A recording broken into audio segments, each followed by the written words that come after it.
Now, Reform UK has surged ahead of Labour in a shocking national opinion poll, with nearly 24% of the voters now backing Nigel Farage's party.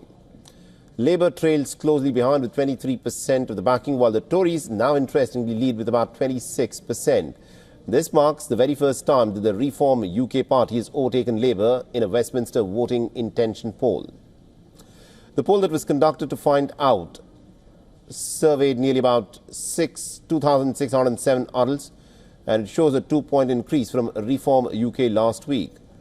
Labour, on the other hand, has dropped by nearly 2 points, and this significant shift in public opinion has sparked a lot of confidence in Reform UK's leadership, with Chairman Zia Yusuf saying that he's confident that this momentum will carry them to victory in the next general election. The Reform leader, Nigel Farage, has said that the poll shows that his party has some real momentum backing it.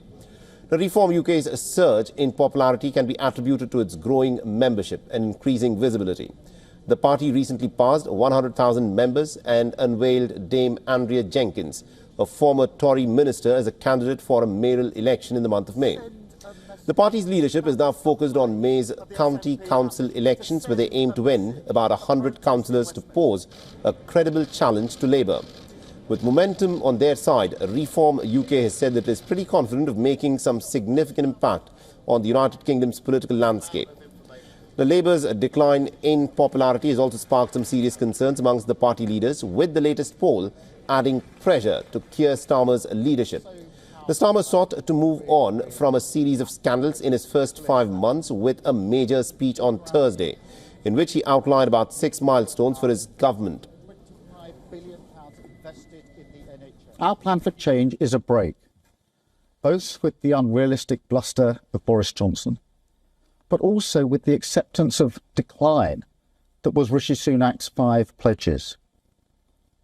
Our plan for change is the most ambitious and credible programme for government in a generation, and we embrace the risk that comes with it. Incidentally, support from Reform at the general election came largely at the expense of the Conservatives, but it came second to Labour in 98 constituencies, including many red wall seats. Now, as the United Kingdom's political landscape continues to shift, a national poll reflecting the voting intention of the nation, it remains to be seen if Reform UK can make a significant stride and impact on UK's future.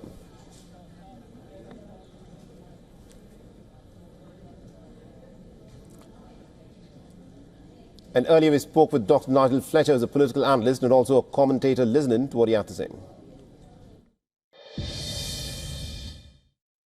But what is certainly the case is that we have a very fractured party system in terms of vote share.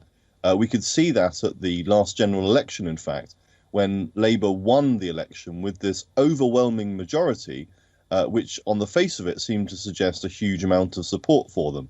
But they did so on the basis of only 34% of the vote, which historically is a very low vote share for a party winning an overall majority in the House of Commons, let alone a huge majority that they won. So we're already starting from a basis on which the Labour Party, as the government of the country, is on a fairly low vote share. The Conservatives, of course, on an even lower vote share, about sort of 10 points behind. They going up a couple of points is quite significant in terms of Labour falling and them overtaking them. But we're really not seeing a huge change to the overall structure of the party system.